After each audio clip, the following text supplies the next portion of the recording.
In July 1947, something came down in the desert outside Roswell, New Mexico. The Army said it was a weather balloon. Then they changed the story. Then they stopped talking altogether. For decades, the witnesses stayed quiet until they didn't. In 1974, a man named Harold Everett Macon, a former logistics technician stationed at Roswell Army Airfield, sat down with a private researcher and described in clinical detail what the recovery team encountered when they finally opened the craft. Not wreckage, not instruments, not cargo, something alive. The tape recording surfaced in 2003. That's where I have to start, because the recording itself is almost as strange as what's on it. It was found inside a storage unit in Flagstaff, Arizona, a unit that had belonged to a retired academic named Dr. Franklin Oates, a former professor of anthropology at Northern Arizona University, who died in January 2002. His daughter, clearing out the unit, found 17 reel-to-reel tapes in a military surplus ammunition box, wrapped in wax paper and sealed with electrical tape. 16 of the tapes contained lectures, field interviews, ambient recordings from archaeological digs in the Four Corners region. The 17th tape was different. It contained a single interview, approximately 94 minutes in length. The interviewee identified himself only as Harold, just Harold, he says on the recording early on, when Dr. Oates asks for a surname. Later, after considerable research cross-referencing base personnel records and discharge documents from the late 1940s, a researcher named Gloria Sandoval, who spent 11 years cataloguing Roswell-related testimonials for a private historical archive in Albuquerque, tentatively identified the speaker as Harold Everett Macon, discharged from the USAAF in September 1948 under what his records describe only as medical and administrative circumstances. What does that mean? Medical and administrative? Not one or the other. Both. Together. That's a small thing. I know it's a small thing. But the deeper you go into this account, the more these small things accumulate into something that becomes very difficult to dismiss. Harold begins his account not with the crash itself, but with the smell. He says the first thing he noticed, the first thing anyone noticed, when the recovery detail reached the site in the early hours of July 4th, 1947, was an odour. He describes it as electrical but sweet, like ozone and something burning, but not unpleasant. Several members of the team, he says, remarked on it. Their sergeant told them to stop talking and keep moving. The craft itself, Harold uses the word craft throughout, deliberately, consistently, as though he had chosen it in advance of sitting down with Dr. Oates, was partially embedded in the arroyo wall, tilted at an angle he estimates at roughly 30 degrees. It was not, he says, the shape that photographs and diagrams from later decades would make famous. It was not a disc, it was elongated. He compares it, almost reluctantly, to a mussel shell, or the hull of a boat that's been flattened, approximately 40 feet in length, 8 to 10 feet at its widest. The surface, he says, was not metal exactly, or not metal as I knew it. It didn't reflect light the way metal does. It absorbed it, almost, like looking at something behind dark glass. I want to be careful here. Harold is recalling events from 1947, speaking into a tape recorder in 1974. Memory is imperfect. Memory is reconstructive. I'm aware of that. But what strikes me, listening to this recording, is not the dramatic elements of his account. It's the mundane ones. The smell, the angle of the craft, the way he keeps pausing to correct himself, to say, no, not quite that, more like... That kind of uncertainty is, paradoxically, one of the markers of genuine recollection. Fabricated accounts tend to be smoother, tidier. Harold's account is neither of those things. He describes 6 members of the recovery team, including himself. He does not name them. He says quietly, at the one point, Dr. Oates presses him on this. I would not do that to them, not to their families. And here's where the account shifts. The craft had a seam. Harold describes it as running horizontally around approximately 2/3 of the shell, visible because the material on either side of it was very slightly different in texture, like the difference between two pieces of the same fabric that have been washed different amounts of times. The seam was not a door in any conventional sense. There was no handle, no hinge mechanism that anyone could identify on first examination, but it had already begun to open. This is something Harold repeats several times during the interview, and each time with what sounds like a quiet insistence, as though he anticipates disbelief. The craft was already in the process of opening when the team arrived. Not opened, not closed. Opening, slowly. Over the course of approximately 2 hours after the team's arrival, the upper section of the shell separated from the lower section by what Harold estimates was, at its widest point, about 14 inches. Why does this matter?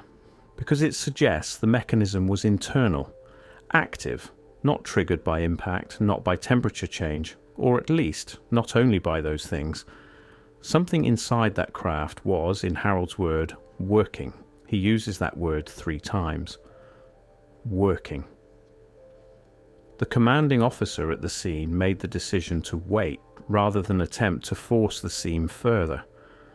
Harold says this decision was made after 2 members of the team, he does not say which 2, reported feeling pressure behind their eyes when they stood within approximately 6 feet of the opening gap. One of them, Harold says, had a brief nosebleed. Harold himself says he felt nothing unusual and attributes this, with a dry kind of humour that surfaces a few times on the tape, to the Lord's mercy or bad luck, depending on how you look at what came next. What came next? I've listened to this section of the recording perhaps 40 times.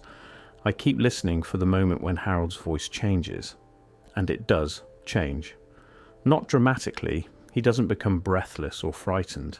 He becomes quieter, more measured, as though he's describing something he has spent 27 years deciding exactly how to describe.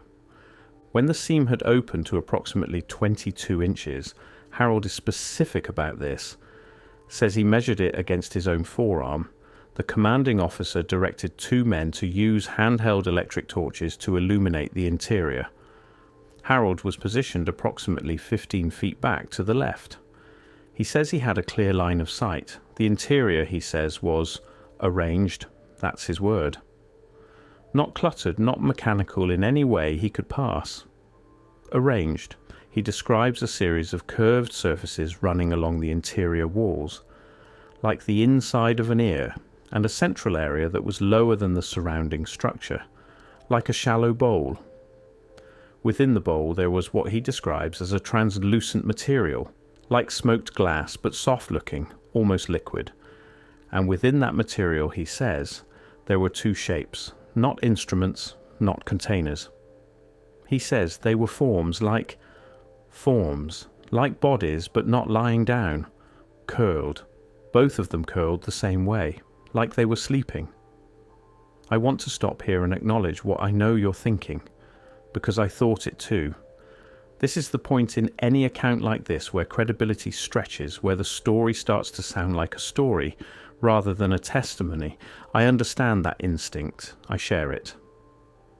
But consider what Harold doesn't say at this point. He doesn't describe faces, he doesn't describe colour or size or any of the details that populate the cultural iconography of this subject. The large eyes, the grey skin, all of it. He says forms, curled, like sleeping. And then he says, one of them moved. Not both, one. Harold says the movement was subtle. A shift, like something settling. The way a person shifts when they're deep asleep and something disturbs them.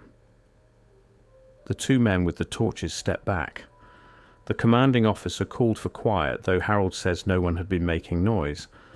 And then, he says, the material around them, the glass-looking stuff, it changed. It got darker, but also clearer at the same time, which doesn't make sense, but that's what I saw. And I thought, whatever is in there, it knows we're here. This raises a question that I cannot stop returning to. If the craft had been damaged in the crash, and by all accounts it had, the arroyo wall, the impact angle, why were two of its occupants apparently still viable?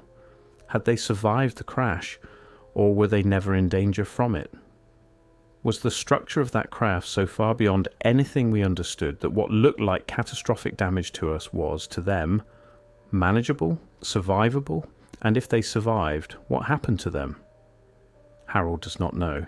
This is, I think, the most important thing about his account, what he doesn't know. He was removed from the site approximately 40 minutes after the seam reached its maximum opening. He and two other members of the team were told, he uses the phrase told very firmly, to return to the vehicles and wait. He does not know what happened in those 40 minutes or in the hours after. He was transported back to the base, held in a medical observation room for 6 days, questioned repeatedly, and eventually signed a document he describes as several pages, dense, official-looking, in language I didn't fully understand, which he believes prohibited him from discussing what he had seen. He signed it. He says, "You sign what they put in front of you. You're 23 years old, you're in the army, and the man asking you to sign is not someone you say no to." And for 27 years he didn't say a word to anyone. Not to his wife, he says, not to his brother who died in 1961, not to the men he served with after his discharge in civilian life. 27 years of silence. And then Dr. Franklin Oates, for reasons that Oates never documented, through a connection that the tape itself never explains, drove to wherever Harold was living in 1974, set up a reel-to-reel recorder, and asked him to tell the story. Why 1974? Why then? The pattern that emerges here is unsettling in its regularity. Looking across the broader landscape of Roswell-adjacent testimonies, and there are more of them than most people realize, gathered by researchers like Sandoval and others working quietly in the margins of this field, a disproportionate number of witnesses chose to speak for the first time in the early to mid-1970s. Not the 1950s, when the memory would have been freshest. Not the 1960s, the 1970s, after Watergate, after Vietnam, after a particular kind of national faith in the official version of events had been, for many Americans, permanently altered. That's not proof of anything. I'm not saying it is. But the timing accumulates, the way small things accumulate in this story. Gloria Sandoval spent the better part of a decade trying to verify Harold's account through corroborating sources. She found 3. The first was a nurse, identified in Sandoval's archive only as MT, who worked at the base hospital at Roswell in the summer of 1947, and who gave her own private account in a handwritten letter to an unnamed recipient that Sandoval obtained through an estate sale in Tucson in 1991 of being called to a restricted area of the medical wing on July 5th, 1947. MT's letter does not describe what she saw directly. It describes what she felt. She writes that she walked into a room and immediately felt what she calls a pressure on the chest, like grief but not mine. She writes, "I had the certain sense of being perceived, not watched, perceived." The second was a former army photographer, a man who had submitted a written testimony to a private UFO research organization in 1977 under a pseudonym, who described being ordered to photograph biological material retrieved from a site northwest of Roswell. He described the material as being contained in a medium I have never seen before or since, with a consistency between solid and liquid. He described photographing 2 forms partially obscured, which appeared to have a bilateral symmetry consistent with complex organisms. He submitted his testimony. The organization filed it. And when the organization's archives were transferred to a university library in 1994, 7 files from the 1977 collection were missing. 7, not 1. Not a partial loss from water damage or improper storage. 7 specific files. The rest of the archive from that year was intact. The silence in that absence is deafening. The third corroborating account is the most oblique and perhaps, to me, the most haunting. It comes from a retired Air Force communications officer who gave an oral history interview in 1999 as part of a broader veterans history project unrelated to Roswell or to UAP research of any kind. In the course of a long interview about his career, he mentions briefly, almost as an aside, that in the summer of 1947, while stationed in a communications role in New Mexico, he was directed to transmit a coded message to a recipient he was never told the identity of, and that the message contained a phrase he was required to encode but did not compose. He remembered the phrase 32 years later, verbatim. He says it into the recording with the flat affect of a man repeating something he has never quite managed to process. The phrase was, "To recovered, condition undetermined. Do not proceed without further directive." 2. Condition undetermined. Not deceased, not destroyed, undetermined. Once you hear that, you can't unhear it. Here is what we cannot answer, and I think it's important to sit with this, rather than rush past it toward resolution, because resolution is what we're trained to want, and this story does not offer it. We do not know what happened to the beings Harold saw inside that craft. We do not know if they were alive in the hours and days after the recovery. We do not know what the medical wing at Roswell received, or what it concluded, or what was communicated up through whatever chain of authority was in place to receive information of that magnitude. We do not know what happened to Harold Macon in the final years of his life. Sandoval's research placed his death somewhere in the early 1980s, but she could not locate a death certificate in any of the counties she checked, which raises its own quiet questions. We do not know why Dr. Franklin Oates, an anthropologist who specialized in pre-Columbian trade routes, had 17 reels of tape in a box in a storage unit in Flagstaff, or why the 17th tape contained what it contained, or whether he ever acted on what Harold told him. He published nothing on the subject. He attended no conferences related to this field. There is no correspondence in his archived papers at Northern Arizona University, Sandoval checked, that mentions Harold or Roswell or the summer of 1947 in any context. A 94-minute conversation between two men sealed in wax paper stored in an ammunition box, and then silence. What does it mean when knowledge disappears? Not when it's refuted, when it disappears, when the files are missing and the certificates can't be found, and the photographs were never published, and the men who signed the documents won't talk, and then they die. I keep thinking about Harold's phrase, that the material around the forms got darker but also clearer at the same time. He said it didn't make sense. He said it anyway because it was what he saw. There's an honesty in that kind of statement that I find more difficult to dismiss than a smooth account with all its edges filed down. Harold did not have a theory. He had an experience. He was trying in 1974, 27 years on, to find language adequate to it, and finding that the language wasn't quite there. Maybe that's the real story.